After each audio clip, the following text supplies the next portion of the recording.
Hello and welcome to another TLDR US video. Last night, October 7th, we had another debate, but this time it was between vice presidential candidates, Republican Vice President Mike Pence and Democratic Senator Kamala Harris. Moderated by US Today's Susan Page, the debate took place in Salt Lake City, Utah, and featured, among other things, 8 important topics, a pleasantly surprising degree of civility, and a distressingly large fly. Each candidate got 2 minutes to answer each question posed them directly, before a bit of quicker back and forth started. And in a lovely twist of events, both candidates actually followed those rules quite well. But we're getting ahead of ourselves. Let's start by simply breaking down what was said. If you haven't already, please subscribe to the channel. Hitting subscribe and the bell icon not only helps us out, but it also means that you'll get notified when we post new videos, meaning that you won't miss a thing in the run-up to election night. Thanks for your support. The debate's first topic was the coronavirus. The candidates quite clearly stuck to their talking points on this one. Well, the American people have witnessed what is the greatest failure of any presidential administration in the history of our country. And here are the facts. 210,000 dead people in our country in just the last several months. Over 7 million people who have contracted this disease. And here's the thing. On January 28th, the vice president and the president were informed about the nature of this pandemic. They were informed that it's lethal in consequence, that it is airborne, that it will affect young people, and they knew what was happening and they didn't tell you. Can you imagine if you knew on January 28th, as opposed to March 13th, what they knew, what you might have done to prepare? But I want the American people to know that from the very first day, President Donald Trump has put the health of America first. Before, there were more than 5 cases in the United States, all people who had returned from China. President Donald Trump did what no other American president had ever done, and that was he suspended all travel from China, the second largest economy in the world. Senator Joe Biden opposed that decision. But I can tell you, having led the White House Coronavirus Task Force, that decision alone by President Trump bought us invaluable time to stand up the greatest national mobilization since World War II. And under President Trump's leadership, Operation Warp Speed, we believe we'll have literally tens of millions of doses of a vaccine before the end of this year. The next topic was technically about the role of the vice president, and whether or not Trump and Biden had talked to their respective VP candidates about succession. But given that neither candidate gave much of an answer on this subject, let's just move on. The next big topic was the economy, which, as always, was one of the most contentious issues discussed. Here, Harris tried to draw a distinction between Biden and Trump, asserting that Biden's main focus was on the average American. Pence unsurprisingly took issue with this and touted Trump's tax cuts as evidence of President Trump's commitment to working America. On the issue of the economy, I think there couldn't be a more fundamental difference between Donald Trump and Joe Biden. Joe Biden believes you measure the health and the strength of America's economy based on the health and the strength of the American worker and the American family. On the other hand, you have Donald Trump, who measures the strength of the economy based on how rich people are doing, which is why he passed a tax bill benefiting the top 1% and the biggest corporations of America, leading to a $2 trillion deficit that the American people are going to have to pay for. On day one, Joe Biden will repeal that tax bill. He'll get rid of it. When President Trump and I took office, America had gone through the slowest economic recovery since the Great Depression. It was when Joe Biden was vice president, they tried to tax and spend and regulate and bail our way back to a growing economy. President Trump cut taxes across the board. Despite what Senator Harris says, the average American family of 4 had $2,000 in savings in taxes. With the rise in wages that occurred, most predominantly for blue-collar, hardworking Americans, the average household income for a family of 4 increased by $4,000 following President Trump's tax cuts.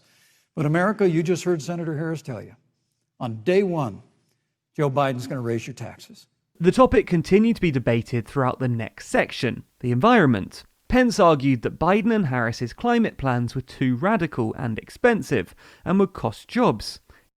Joe Biden looked at a supporter in the eye and pointed and said, I guarantee that we will abolish fossil fuels.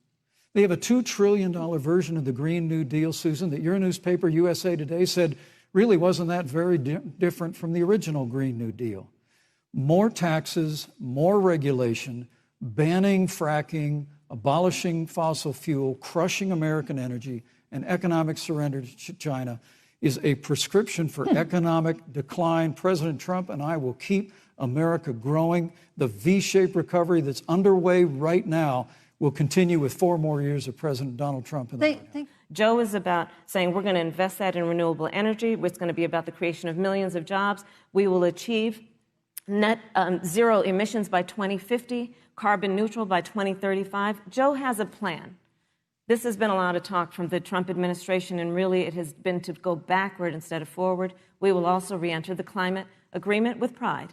Perhaps most interestingly, Pence here took a clear effort to state that he believes that the climate is changing, though wouldn't say that he believes humans contributed to said change. And when pressed on whether or not he believed it constitutes an existential crisis, he faltered and went back to talking about taxes. As I said, Susan, the climate is changing.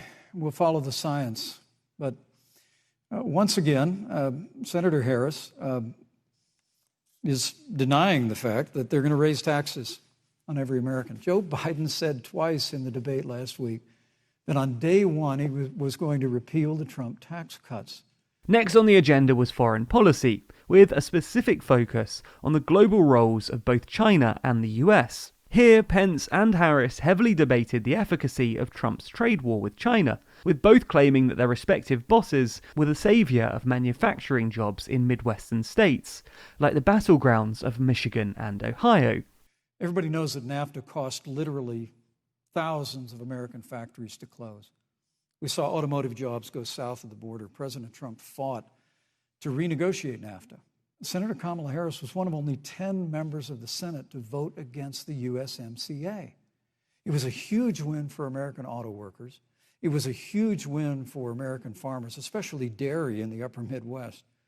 But Senator, you said it didn't go far enough on climate change, that you put your radical environmental agenda ahead of American auto workers and ahead of American jobs. The American people deserve to know that. Susan, the Trump administration's perspective and approach to China has resulted in the loss of American lives, American jobs, and America's standing.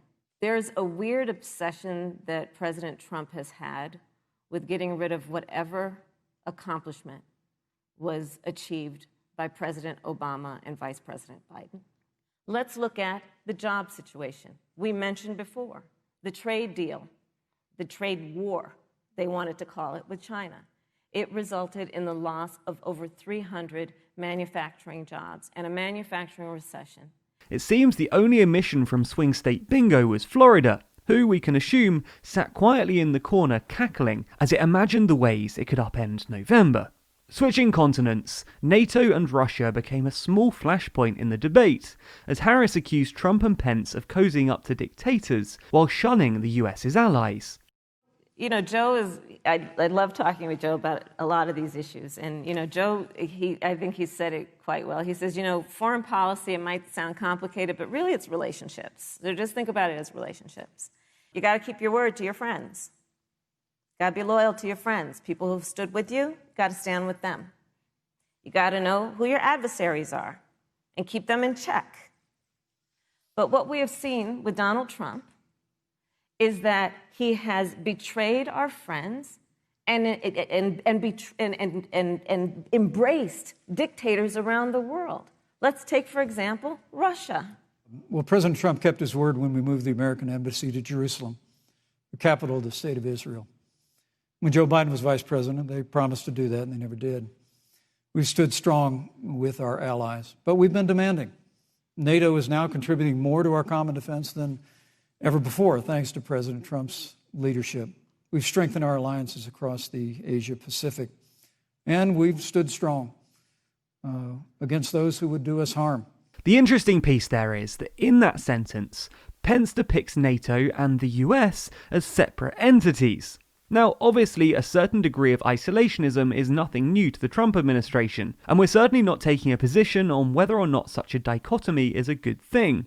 But Pence's clarity there brings up an interesting debate. What do you think? Did Pence just misspeak, or is this a symbol of America's wider determination to separate itself from Europe? Let us know your thoughts in the comments below.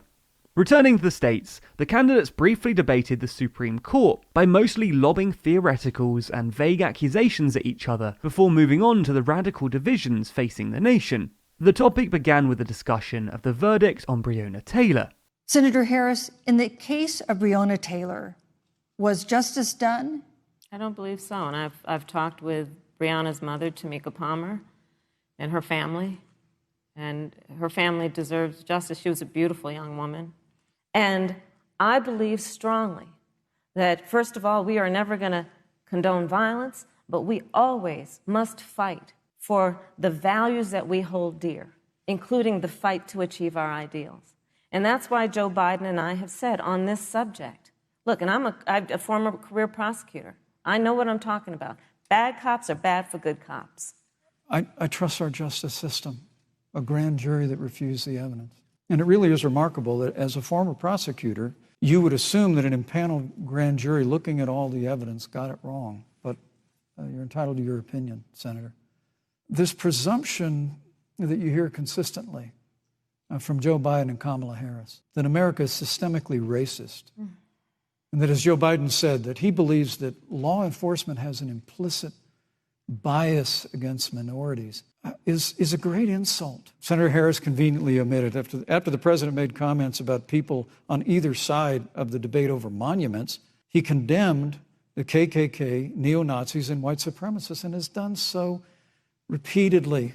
The need for racial justice, where a young woman was killed, and on the other side there were neo-Nazis carrying tiki torches, shouting racial epithets, and Donald Trump, when asked about it, said, there were fine people on both sides. This is who we have as the President of the United States. And America, you deserve better. Joe Biden will be a president who brings our country together. And like its messier counterpart from last week, yesterday's debate ended with a section on the election and the peaceful transfer of power. That Joe Biden has a deep, deep-seated commitment to fight for our democracy and to fight for the integrity of our democracy and to bring integrity back to the White House. And so we believe in the American people. We believe in our democracy. And here's what I'd like to say to everybody. Vote. Please vote. Vote early. Come up with a plan to vote. Go to iwillvote.com. You can also go to joebiden.com. We have it within our power in these next 27 days to make the decision about what will be the course of our country for the next 4 years. Well, Susan, first and foremost, I think we're going to win this election.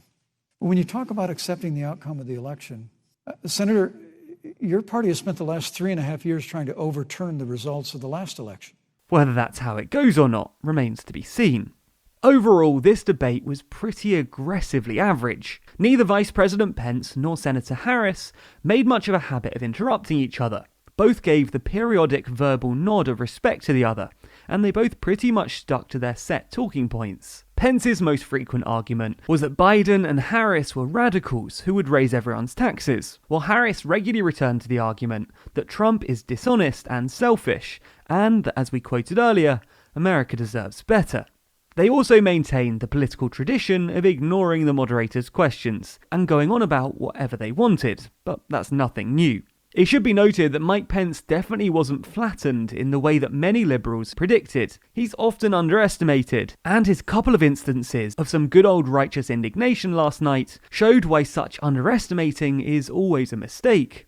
But by far the spiciest occurrence of the night was the solid 2 or 3 minutes in the middle of the debate, during which the absolutely iconic fly decided to sit on the vice president's hair, unnoticed by the person whose startling white hair it was resting upon. And honestly, I don't know about you, but after last week's chaos, I'm pretty content that the most exciting moment of the debate was an oversized fly. Let's just keep it that way going forward. What do you think though? Who won the debate? Let us know your thoughts in the comments below. And as always, be sure to subscribe to the channel and hit the bell icon to be notified whenever we post. Special thanks to our Patreon backers who make these videos possible. And if you want to see your name listed at the end of the videos, like Sean Williams Ilasel, Rish Ap Willem, and Jose Plans, then be sure to back us on Patreon. The link to that's in the description.